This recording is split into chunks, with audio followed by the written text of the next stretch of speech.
말씀을 통해 오늘도 은혜와 평강이 가득하시기를 축복합니다. 오늘이 3월 첫 주일입니다. 날씨는 아직 쌀쌀하지만 그래도 3월이면 봄날이 시작이 됩니다. 그렇죠? 싹들이 자라고 또 잔디들이 푸른 빛을 띠면서 일어서기 시작합니다. 한마디로 모든 것들이 이제 소생하는 봄이 됩니다.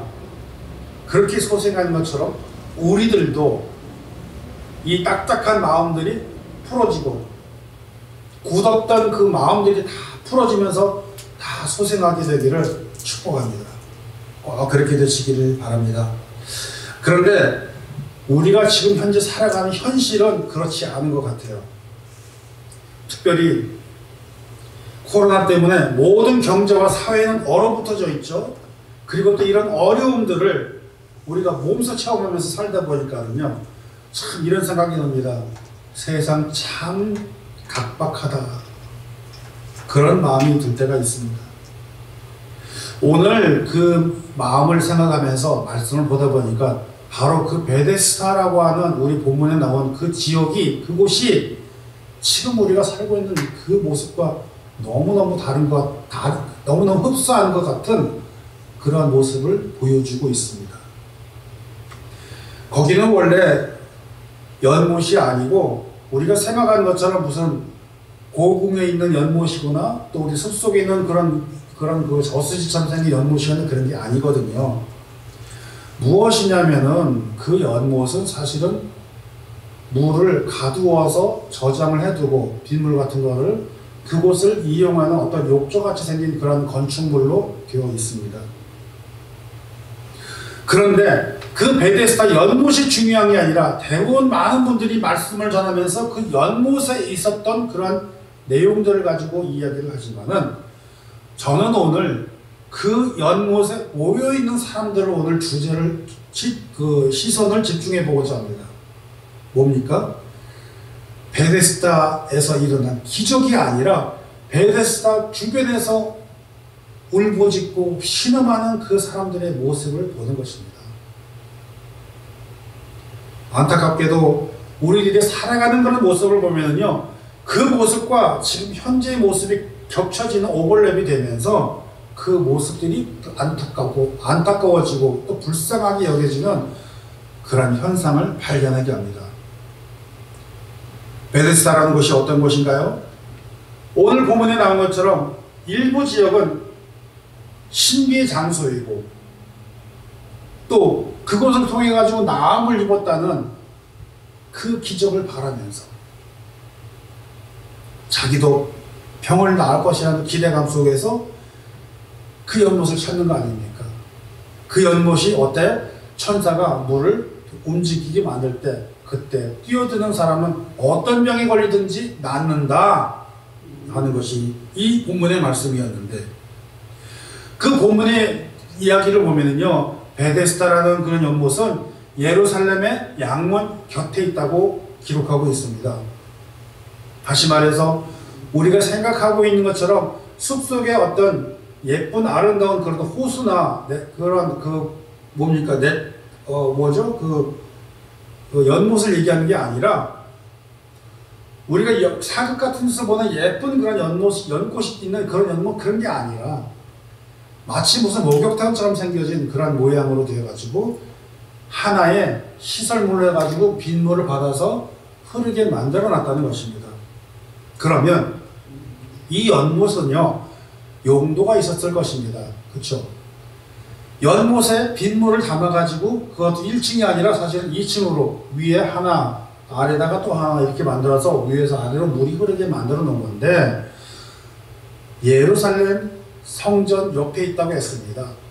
다시 말하면요, 예루살렘 성전에는 무엇을 하는 곳이냐면은 제사를 드리는 곳인데, 제사를 드리는 곳에는 제물이 함께 들어가게 되어 있죠. 번제물을 드리니까는 할 수 없이 동물들을 잡아서 제물을 드려야 되는데 동물들을 어디서 씻느냐는 것입니다. 바로 거기 베데스다 연못, 거기에서 제물을, 동물을 씻어서 그 깨끗하게 해서 가져갔다 하는 것입니다.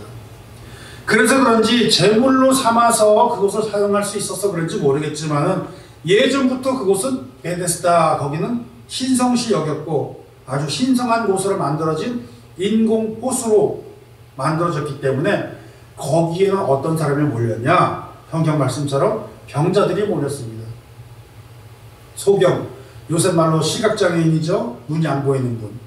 또 다리가 불편한 분, 여기서는 절름발이라고 표현했습니다만은 소경이 있고 혈기 마른 자가 있고 갖가지 병든 사람들이 찾아들었다는 얘기입니다. 더군다나 이곳에서는요, 천사가 막 물을 움직이겠다 그러면은 이곳에 모이는 사람들이 서로 뛰어들려고 막 그랬어요. 왜? 고침을 받으려고요. 그런데 누구만 고침을 받아요? 첫 번째로 뛰어든 사람만이 고침을 받습니다. 누가 말했든지 간에 어쨌거나 선착순이라는 거예요. 그런데 이곳의 집의 이름이 베데스다라는 곳의 그 뜻을 보니까는요, 뭐라고 그랬냐면요, 은혜의 집이다 이렇게 불렀습니다. 또 자비의 집이다 이렇게 불렀습니다. 왜요? 병고침의 기적을 얻었기 때문에. 근데 과연 우리가 부르는 것처럼 은혜의 집이고 자비의 집이 될까요? 저는 아니다 그렇게 생각합니다.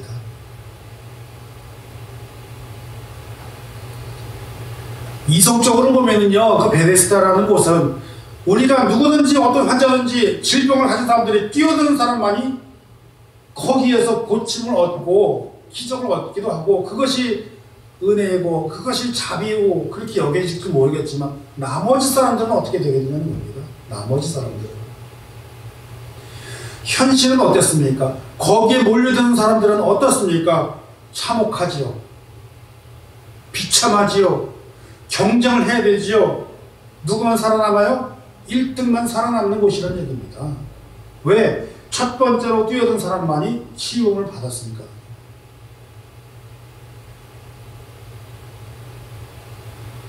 그 연못이 신성시 되고 있다고 그러지만은 그 연못이 과연 그 물 자체가 깨끗할까요? 저는 아니라고 생각합니다. 아까 뭐라고 그랬죠? 재물을 씻는 그 물인데 그 물이 핏물이 서려 있는 그 물 아니겠습니까? 피비린내가 나는 그 물 아니겠습니까? 그런데 거기 뛰어들면은 남을 이고자 하는 그 소망 하나 가지고 뛰어들었으니 과연 그곳은 희망을 주는 곳이고 소망을 얻는 곳이고 은혜로운 집이고 자비를 베푸는 집이냐는 것입니다. 아니요. 그곳의 주변에 몰리는 사람들은 전부 하나같이 병든 사람이요, 눈 안 보이는 사람이요, 다리가 불편하거나 혈기 마른 자요, 질병을 겪고 있는 그런 사람들 아니겠습니까? 그 사람들은 예루살렘 성전을 들어갈 수가 없습니다. 왜요? 병자는 원래 성전에 못 들어가게 해놨기 때문에 그렇습니다. 그럼 거기는 어떤 사람이 들어가요? 어떤 사람이 들어갑니까? 돈 많은 사람. 부자들은 예루살렘 성전으로 바로 직행해서 정문으로 들어갑니다. 여러 부류의 사람들이 있지 않습니까? 잘 사는 사람, 중산층의 사람, 서민이 있는 사람, 또 빈민층에 있는 사람들 다 그렇게 종류가 있지 않겠습니까? 잘 사는 사람들, 귀족들은요, 정문으로 쭉 들어갑니다. 예루살렘 성전으로요. 두 번째로 중산층이나 그래도 조금 산다 하는 사람들은 양문을 거쳐가지고 그래도 곧바로 들어갑니다. 나머지는 뭐죠? 서민들이 남았죠. 성전 부근에서 맹맹맹 돌면서요 왔다 갔다 하는 그런 사람들이 많습니다. 그 다음 마지막으로 누굽니까? 가장 비참한 사람들, 가장 어려운 사람들, 질병이 있어서 성전에 들어갈 수도 없는 그런 사람들 어디에 있습니까? 베데스다 연못 근처에 있다고 하는 사실입니다. 그러면 그렇게 처절하게 사는 사람들이, 천민들이, 아주 어려운 사람들이 거기서 산다고 그러면 그 사람들을 돌보아주고 그 사람들을 이끌어주고 보살피고 해줘야 되는데 사실은 자기들끼리도 처절한 생활을 하고 있는 겁니다. 병자들끼리도.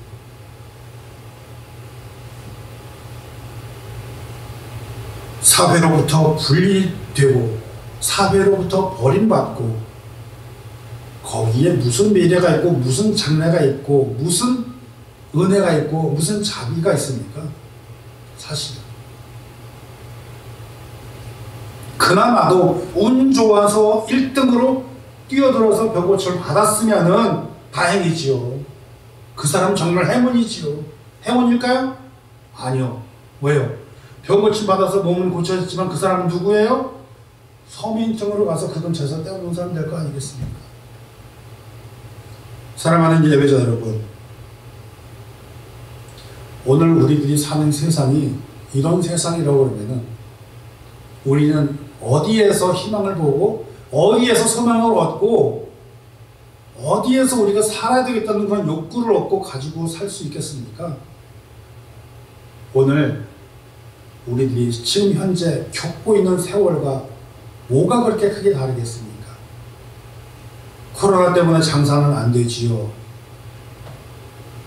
그렇게 번화가가 있었던 곳에 스토어들, 가게들을 다 문 닫아 버렸지요. 빚이라도 탕감을 해줍니까? 아니요. 그럼 건강이라도 지켜줍니까? 아니요. 저희도 어제 밤 1시에 예약을 해가지고 2시 넘도록 야구장에 가가지고 기다리고 있다가 겨우 한번 주사 한번 맞고 왔지 않습니까? 백신 주사요. 이게 우리들의 삶입니다. 그나마도 맞지 못하고 난 자격도 안 되고 순서가 아직 안 돼서 갈 수도 없는 인생들 우리들이 살아나가고 있는 그런 시절입니다. 그런 그 자리에 우리의 희망이 어디 있겠습니까? 세상에서 그 희망을 찾을 수 있을까요? 돈이 해결해 주나요? 명예가 해결해 주나요? 병 걸리면 다 끝인데. 그런 그들에게 오늘 주시는 우리의 말씀은 예수님께서 찾아오셨다는 것입니다. 그리고 누구를 찾았냐면은 그곳에서 가장 고생하고 가장 비참하게 살고 있는 38년이나 병을 앓고 있는 그 환자에게 찾아갔다는 사실입니다. 38년이나 한번 생각해봐요. 38년이라는 그 세월은 어쩌면 그 사람은 거의 평생일지도 모르잖아요. 38년간 누워있으면서 베데스다 그 연못 근처에 사는 사람들 자체만으로도 희망도 없고 절망 가운데 살고 있는데 그 38년이나 누워있는 그 환자에게는 과연 무슨 희망이 있겠습니까? 삶의 의미가 있을까요? 살아야 될 만한 욕구라도 의욕이라도 있을까요? 그런데 그분에게 예수님께서 말씀하십니다. 뭐라고요? 네가 낫고자 하느냐? 그 말씀이에요. 여러분, 아파 있는 우리 사람에게 예수님께서 나타나셔가지고 너 낫고 싶어? 이런 말씀을 들었을 때 기분이 어떻겠어요? 기분이 어떨 것 같아요? 이거는요 정말이지 죽었다가도 벌떡 일어나 깜짝 놀랄 일이라고요. 사실은요. 누가 왔는데? 예수님께서 오셨으니까. 그쵸? 누가 왔으니까? 예수께서 오셨으니까는 자다가도 놀라가지고 벌떡 일어나 누가 왔어? 그리고 일어날 판인데 하다못해 눈 안 보이는 시각장애 눈 번쩍 떠버릴 그런 놀랄 일 아닙니까? 예수님께서 오셨답니다. 그런데 이 병자 뭐라고 했습니까? 오늘 본문 말씀을 보십시오. 이 병자 뭐라고 그랬는지. 주님, 물이 요동칠 때에 나를 못에 넣어줄 사람이 없어가지고 내가 내려가는 동안에 이미 다른 사람이 다 내려가 버립니다. 이런 얘기를 하는 거예요. 여러분 한번 생각해 보십시오. 예수님께서 던지신 그 질문이 어렵습니까? 그 질문 자체가 어렵습니까? 뭐라고 그랬죠? 네가 낫기를 원하느냐? 그 질문이 어렵냐고요. 아니 뻔하잖아요. 내가 지금 너무 아파가지고 병들어서 너무 고통스러웠는데 예수님께서 오셔서 너 낫고 싶니? 이거 물었는데 이게 어려운 대답이에요. 한 글자면 되잖아요. 한 글자. 네! 이거 하나면 되잖아요. 아니면 아멘! 그거 하면 되잖아요. 근데 그 말을 못하는 거예요. 그 말을 못하고 주님 물이 움직일 때 사람들이 나를 넣어주질 않아가지고 내가 내려가려고 하는데 다른 사람이 이미 들어가다 못 들어갑니다. 지금 이 이야기를 하고 있는 겁니다. 어이구, 나는 그 소리에 속 터져 진짜. 왜요? 왜 그럴까요? 예수님의 질문이 그렇게 어려운 게 아니잖아요. 우리 한번 가만히 생각해 보세요. 예수님께서 질문을 던졌을 때는 되게 어려운 질문이 아니에요. 아주 쉬워요. 마가복음 10장 가니까요, 눈 안 보이는 소경, 시각장애인인 바디메오가 있습니다. 바디메오가 있는데 아까 찬양을 부른 게 그래서 부른 거예요. 바디메오가 뭐라고 하냐면요, 다윗의 자손 예수여 나를 불쌍히 여겨 주시옵소서, 그렇게 외치니까요 시끄러워. 예수 지나가는데 어디 그렇게 떠들고 그래. 이 사람아 지금 좀 점잖게 좀, 아니 지금 점잖게가 아니라 내 눈이 안 보여 답답해서 할 수가 없으니까는 다윗의 자손 예수여 나를 불쌍히 여겨줘서 소리치니까는 냅둬라. 그리고 와가지고 소경한테 그 얘기를 했어요. 내가 무엇을 해주기를 원하느냐? 내가 무엇을 해주기를 원하느냐? 아, 보면 몰라요? 안 보이니까 그렇지. 빛을 하니까 그렇죠. 안 보이니까요 뭘 원하겠습니까? 보기를 원하잖아요. 그래서 이 바디메오가 뭐라고 그랬습니까? 네, 보기를 원합니다. 그렇게 답을 했단 말입니다. 그러니까 질문하는 게 어렵지가 않아요. 내가 너한테 뭐 해주길 원하느냐? 당연히 네, 보기를 원합니다. 권사님, 다리 아프시죠? 주님이 물어보십니다. 어떻게 해줄까요? 뭐라고 답하시겠습니까? 그렇죠. 주님, 다리 좀 안 아프게 해주세요. 그렇게 하실 거 아니에요. 그렇잖아요. 주님, 내가 지금 허리가 아파요. 그렇게 말하는 게 정상이잖아요. 그러니까는요, 우리 주님 오늘도 물어보십니다. 내가 너한테 무엇을 해줄까? 그때 여러분 뭐라고 답을 하시겠습니까? 바로 여러분이 원하시는 걸 다 주님도 아시니까는 그 얘기를 하시면 되는 겁니다. 그걸 고백하시면 되는 것입니다. 그랬더니 뭐라고 그랬습니까? 마가복음 10장 52절 말씀입니다. 저를 따라해보세요. 그게 내 믿음이 너를 구원하였느니라. 그렇습니다. 무엇을 해주기를 원하느냐? 닿기를 원합니다. 보기를 원합니다.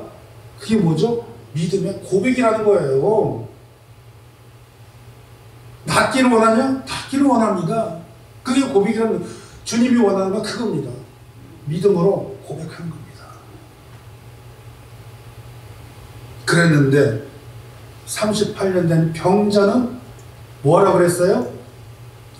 질문이 더 쉽죠? 낫기를 원하느냐? 너한테 뭘 해주기를 원하느냐? 그러면 좀 복잡하니까요 더 쉽게 물어봅니다. 낫기를 원합니다. 낫기를 원하느냐? 그렇게 물었잖아요. 그러면 한마디면 되잖아요. 네, 이거 한마디면 되잖아요. 예, 낫기를 원합니다.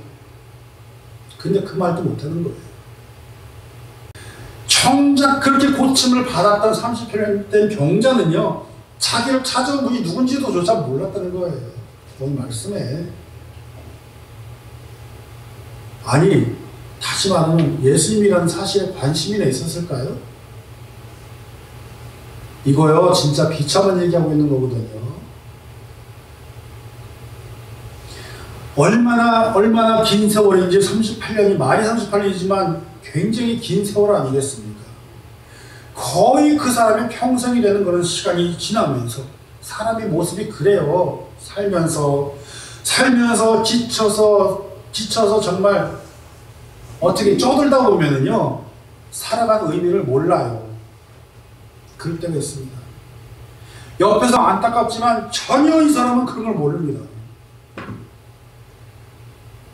어떻게 살아나가는지, 살아나가는 것도 너무너무 절망스럽고, 그래서 이런 표현을 하잖아요. 이런 표현을 해요. 지난번에 우리가 뭐라고 그랬죠? 먹고 살려고 그런다고 얘기했잖아요. 지난주에는. 이번 주에는 다른 표현 해볼게요. 내가 어떻게 사는지 알아? 죽지 못해 살아.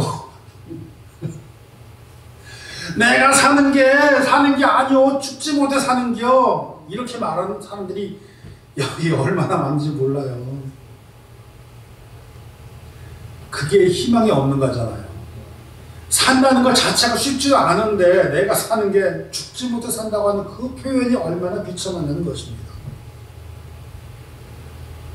바디메오는 네가 내가 너한테 뭘 해줄까 그랬는데 38년 병자는 더 쉽게 낫기를 원하냐 근데 내 이거 한마디도 못하는 그런 사람한테 무슨 희망이 있냐는 것입니다.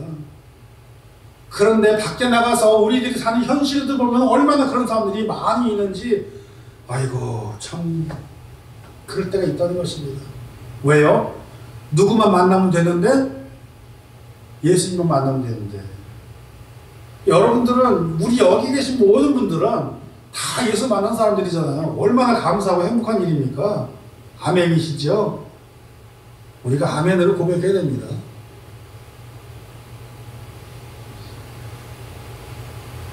엉뚱하게 또 비참하게 하는 말이 나를 못에 넣어줄 사람이 없어가지고 가는 동안에 다른 사람이 먼저 내려가나이다. 이게 무슨 말이죠? 잘 생각해보면요 자기 병 고쳐달라는 말이에요? 아니잖아요. 내가 살고 싶다는 의지를 보여주는 건가요? 아니잖아요. 아무런 희망도 없고 소망도 없고 그 사람은 절망 중에 살고 있는 말입니다. 한마디로 말해서 거지 같은 말입니다. 거지보다 못한 말입니다. 왜요? 거지가 남에게 도움을 받아서 사는 것을 남에게 도움을 받아서 살기를 원한다고 하지 않습니까? 근데 사실은 아니에요. 거지들도 자존심이 있어가지고 이 말을 못한답니다. 뭐요? 나 좀 도와달라고. 그 말은 참 못한답니다. 저 안지 얼마 안 됐어요. 그걸. 가만히 있으면서 누가 주면은 도움을 받고 그러니까 나 좀 도와주세요 그런 말 하기가 너무너무 어려워가지고요. 그런데 그런 사람에게 찾아와가지고 하는 말이 뭡니까? 예수님이 네 자리를 들고 가라. 일어나서 너의 자리를 들고 걸어가라. 누워있는 사람한테. 그랬더니 어떻게 됐나요? 들고 걸어갑니다. 들고 걸어갑니다. 오늘 이거는요 굉장히 엄청나고도 굉장히 충격적인 그런 사건을 우리에게 알려주고 있는 것입니다. 베데스다에 있는 사람들은요 너무 길고 너무 깊고 아주 힘들게 살아가는 사람들이 많습니다. 그 사람들의 산 모습을 보면 우리들이 사는 모습과 치열하게 살아나가는 그 모습, 어려움 중에서도 맨 밑바닥에서도 어떻게든지 간에 살아나가려고 하는 모습 다를 바가 없습니다. 베데스다라는 곳이요 오늘 우리가 살아나가는 세상과 다를 바가 없다는 얘기입니다. 결론적으로 어떻게 삽니까? 거기서 사는 사람들은 또 우리들이 사는 사람들은 어떻게 살아요? 죽기 살기로 뛰어들며 사는 것입니다. 어떻게 살아요? 죽기 살기로. 그런데 거기에서는 그런 인간들의 살아가는 모습 속에서는 은혜의 집이요? 아니요. 자비의 집이요? 아니요. 성전에서 제물로 드려야 될 그 제물들을 희생된 동물들을 씻어낸 그 핏물이 내려가는 피비린내가 서린 그 물 속에서도 그 속에서도 1등으로 뛰어들어야지만이 살아남겠다는 그곳이 바로 베데스다라는 곳인데 거기에 아주 오래된 병자가 누워있으면서 엉뚱한 말을 하는 그런 모습 그런 사람에게도 주님은 베풀어 주시고 은혜를 베푸셔서 네 자리를 들고 가라 그래서 고쳐주십니다. 그런데 정작 고침받은 그 사람은 누가 고쳐주는지는 몰라요. 예수인지를 모르는 거예요. 그런데 14절 본문에서 한 절 더 내려가니까 이런 말이 나옵니다. 예수님께서 성전에서 그 사람을 만났는데 보라 네가 나았으니 더 심한 것이 생기지 않게 다시는 죄를 짓지 말라 이렇게 말씀하십니다. 오늘 지금까지 이렇게 그 주변 환경을 우리가 한번 알아본 결과 우리에게 이런 말씀을 받습니다. 우리에게 주시는 두 가지 교훈을 우리가 나누고자 합니다. 첫째는요, 순종하는 신자가 됩시다. 순종하는 신자가 됩시다. 그 말입니다.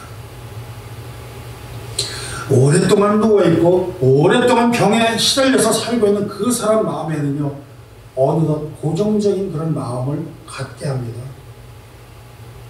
예수님이 오셨는데도 나와 상관없는 이야기로 생각을 하게 된다는 얘기입니다.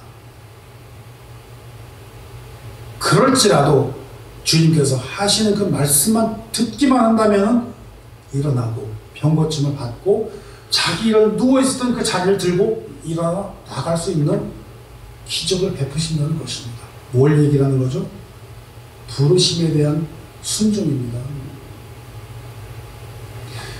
우리가 나가서 예배하고 우리가 나가서 사람들에게 전도하면서 우리 함께 예배드리십시다 할 때 그 말에 예수가 비록 누군지도 모르고 믿음이 무엇인지도 모르고 우리가 살아나가면서 어떻게 되는 건지도 모르겠지만 어쨌거나 저 사람을 보고 나하고 같이 가서 예배하십시다 라고 하는 그 말 듣고 순종하고 나왔을 때에 구원의 역사가 시작이 됩니다. 신학적으로 아무리 복잡하게 이야기를 많이 하고 학문적으로 많이 하고 다 소용없습니다. 내가 만난 그 예수, 내가 신뢰하고 있는 그 예수 그리스도, 그분 손을 잡는 순간 바로 기적이 시작이 됩니다. 그 사실이 중요한 것입니다.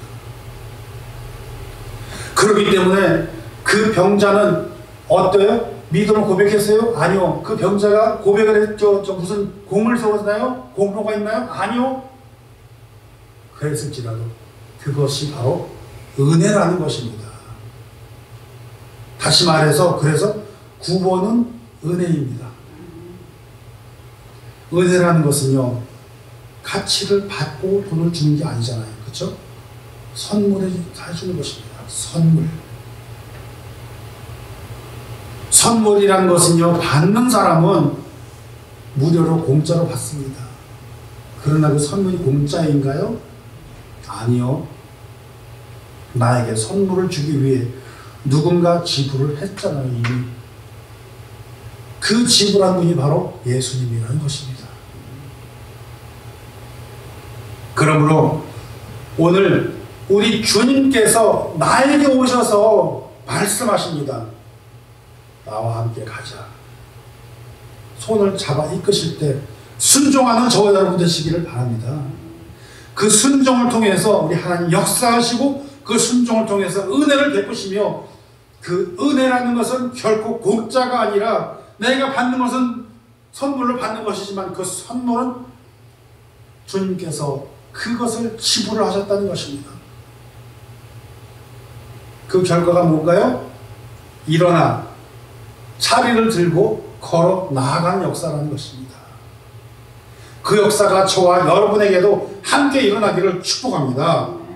우리 주님께서 요구하시는 게 바로 뭡니까? 순종이라는 겁니다.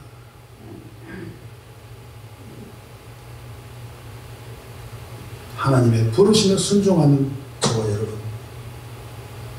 둘째로 예수님께서는요, 이 베데스다의 사건을 통해서 우리에게 알려주고자 하시는 것은 무엇이냐? 안식일의 주인은 예수님이십니다. 내가 아닙니다. 많은 사람들이 착각을 하고 있어요. 많은 사람들은 법이라는 걸 이야기하고 있고, 많은 사람들은 율법이라는 걸 얘기하고 있고, 많은 사람들은 이 법이 이렇게 되니까 너희들은 잘못된 것이다라고 하는 그런 비판을 냅니다. 사람들은요, 자기 편한 것대로 보게 돼 있습니다. 그렇지 않습니까? 예를 들어서 교회 나갔는데 강단에서 목사님이 설교하시면서 여러분은 잘 되실 것입니다. 만사 형통이 일어날 것입니다. 축복이 일어날 것입니다. 계속 좋은 얘기가 나오고 아멘 아멘 하면 설교도 받습니다. 할렐루야 아멘 합니다. 그러나 강단에서 여러분 이 시간부터 무릎 꿇고 회개하고 주님 앞에 나와서 눈물 콧물 다 쏟아가면서 땅을 치며 통곡하며 회개해야 될 줄로 믿습니다. 그러면은 주여 그러고서 힘 빠진 소리 하고 있어요. 뭐죠? 내가 듣고 싶은 소리만 듣겠다는 얘기 아니겠습니까? 그 소리가, 그 행동이, 그 반응이. 분명히 나는 잘못을 저지르고 나는 주님 앞에 죄인이 맞는데 내 죄를 회개하고 고백하라는 게 뭐가 잘못입니까? 맞죠?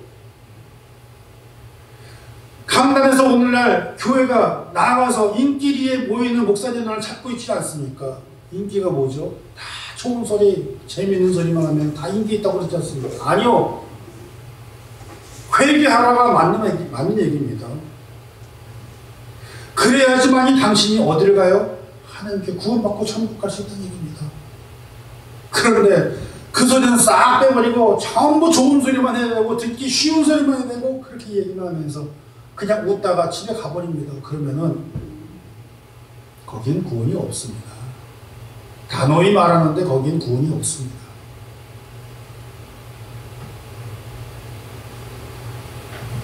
병자에게 일어나 네 자리를 들고 가라 할 때 그날이 언제냐? 안식일이라는 것입니다. 안식일. 안식일은 유대인의 법에서 아무것도 하면 안 돼요. 할 수가 있는 날이 아니에요. 그런데 안식일 날 병 고침을 줘요? 아니요. 그래서 오늘 본문에 뭐라 그러니까 그게 잘못된 거다 이렇게 얘기합니다. 도대체 누가 너를 낫게 했느냐? 오늘 말씀 보세요. 누가 너를 낫게 했느냐? 그러니까 그 병자가 뭐라 그래요? 나도 몰라. 나도 몰라. 아무튼 난 나았어. 그렇게 얘기하고 있습니다. 사실은. 그래서 어디 누가 그랬는데 그거 찾아보니까 이미 사람들 많으니까는 예수님께서는 이미 자리를 뜨고 안 계시더라. 왜 그랬을까요? 왜요? 그걸로 인해서 핍박을 받기 때문에 그렇습니다. 사랑하는 예배자 여러분, 우리는 지금 사순절 기간을 지내고 있습니다. 사순절 기간이라고 하는 것은요, 그 주님께서 우리가 주님과 가신 그 길을 생각을 하면서 좀 더 경건하게 살고 우리 주님의 말씀을 좀 더 생각하면서 나도 거기에 동참하면서 그런데 어느덧 우리에게는 유대적 사고방식을 가지고 있고 율법적인 생각을 가지고 있고 어느덧 율법주의자가 돼가지고 너는 이렇게 하면 안 돼, 너는 저렇게 하면 안 돼, 이래서 너는 안 돼, 저래서 안 돼. 전부 다 안 돼, 안 되로 다 칼로 잘라내버리니까 누가 살아남고 있습니까? 없다는 것입니다.